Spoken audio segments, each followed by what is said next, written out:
parle beaucoup en ce moment de la religion musulmane en France, de l'intégration, de la cohabitation des chrétiens et des musulmans. On parle un peu moins du sort des chrétiens dans les pays musulmans, où il y a des problèmes, même des massacres. Et on parle encore moins on parle de profanation, de tombes dans les cimetières musulmans en France, mais quand on est un peu attentif à l'actualité, on se rend compte qu'il y a aussi pas mal de profanation dans les églises catholiques de notre pays. Oui. Comment vous vivez ça? Est-ce que vous trouvez que les médias en parlent suffisamment? Je crois que les médias n'en parlent pas suffisamment, et peut-être parce que nous-mêmes, nous sommes habitués pendant un certain nombre de décennies à nous effacer de la vie publique. Vous voyez, je crois profondément qu'aujourd'hui, l'Église doit rendre visible son message, tout en restant transparente, c'est-à-dire en n'essayant pas de se mettre en vedette, mais de rendre visible celui dont elle est le témoin, et qu'elle soit le plus possible transparente de Jésus-Christ qu'elle annonce. Et c'est peut-être la raison pour laquelle les médias, et peut-être même les responsables de la vie civile ou politique, se sont moins manifestés publiquement quand il s'est agi de profanations, qui sont évidemment éminemment plus nombreuses dans nos lieux de culte catholiques ou chrétiens, de manière générale, que pour les profanations des lieux de culte musulmans ou même juifs. Voyez. Et je crois que c'est important de le rappeler, et y compris dans la convivence nécessaire avec les membres des autres religions, en particulier l'islam que vous avez cité, qui devient la deuxième religion en France, et qui est une religion visible, et qui est assez offensive, pour l'instant je dirais au bon sens du mot. Je crois qu'il est important d'établir des contacts pour la convivence sociale.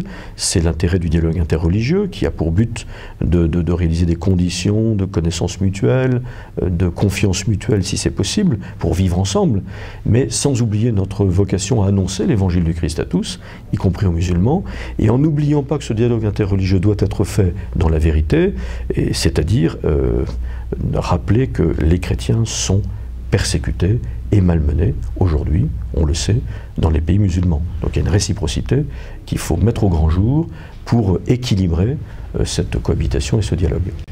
Est-ce que je peux vous demander, Monseigneur, il y aura une dernière petite question, mais pour conclure cet entretien, quel message de Noël vous pouvez offrir à ceux qui ne sont pas dans votre Église, qui ne sont peut-être même pas chrétiens, mais qui peuvent être attentifs à ce que vous avez à leur dire? Oui, dans le monde d'aujourd'hui, qui quand même est un monde en crise, crise économique et sociale sans doute, liée immédiatement à une crise financière qui n'est pas complètement résorbée, c'est le moins qu'on puisse dire. Je crois qu'il y a derrière toujours une crise existentielle, qui s'exprime en particulier dans la famille, les fractures sociales, les divisions au sein de la famille provoquent de la précarisation et de la paupérisation. C'est absolument statistique, ça. Et tous les élus s'en inquiètent, que je peux rencontrer d'ailleurs dans la vie pastorale.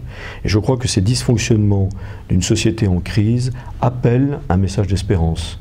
Et c'est en effet le message de Noël que je voudrais moi aussi diffuser à l'occasion de ce Noël 2011, c'est de dire que nous croyons, nous, en un Dieu proche, en un Dieu qui s'intéresse à la vie des hommes, en un Dieu qui a pris part à la vie des hommes, en se rendant visible à nos yeux, en assumant notre condition dans le mystère de Jésus, de Nazareth, Fils de Dieu, Sauveur. Et je crois que c'est important de pouvoir ouvrir, donner accès aux hommes d'aujourd'hui à ce Dieu-là, qui s'intéresse à ce qu'ils vivent, par l'intermédiaire aussi des chrétiens qui doivent être solidaires, des angoisses, des tristesses, des épreuves, comme des joies et des espérances de leurs contemporains, et qu'ils n'aient pas peur, les chrétiens, de proclamer cette bonne nouvelle pour que ce Dieu-là puisse entrer dans la vie, en particulier de ceux qui sont découragés, désespérés et blessés par toutes ces épreuves d'aujourd'hui. Monseigneur, vous avez un magazine qui d'ailleurs est très bien fait, qui s'appelle Notre Église, je crois, qui est destiné à tous les paroissiens, puis finalement à tous ceux qui veulent s'intéresser à l'actualité des églises au Pays Basque et en Béarn. Alors dans le dernier numéro, je vous ai vu à la une, presque comme une rockstar, magnifique, et tout de rouge vêtu. Alors je me suis dit, serait-il prêt pour devenir cardinal, ou est-il déjà cardinal, parce qu'il est magnifique dans le rouge. Alors, vous savez que c'est notre vieille complicité, et chaque année je vous poserai la question. Vous savez la définition d'un cardinal? du mot cardinal. C'est une espèce de gond, c'est-à-dire une charnière, hein, celui qui fait la charnière entre le pape, dont il est l'adjoint, et le monde de l'Église universelle que le pape doit gérer au spirituel, d'une certaine manière. Non, non, je n'ai absolument aucune ambition de ce côté-là. Mon ambition est vraiment d'être l'évêque qui a été envoyé dans le diocèse de Bayonne pour vraiment prendre en charge ce diocèse. Si j'étais en rouge, et si je suis en rouge sur cette photo, c'est parce que c'est la couleur liturgique, hein, des martyrs en particulier, ou des apôtres, et le rouge, c'est la couleur de l'Esprit Saint, et c'est la couleur de l'amour et de la vie donnée.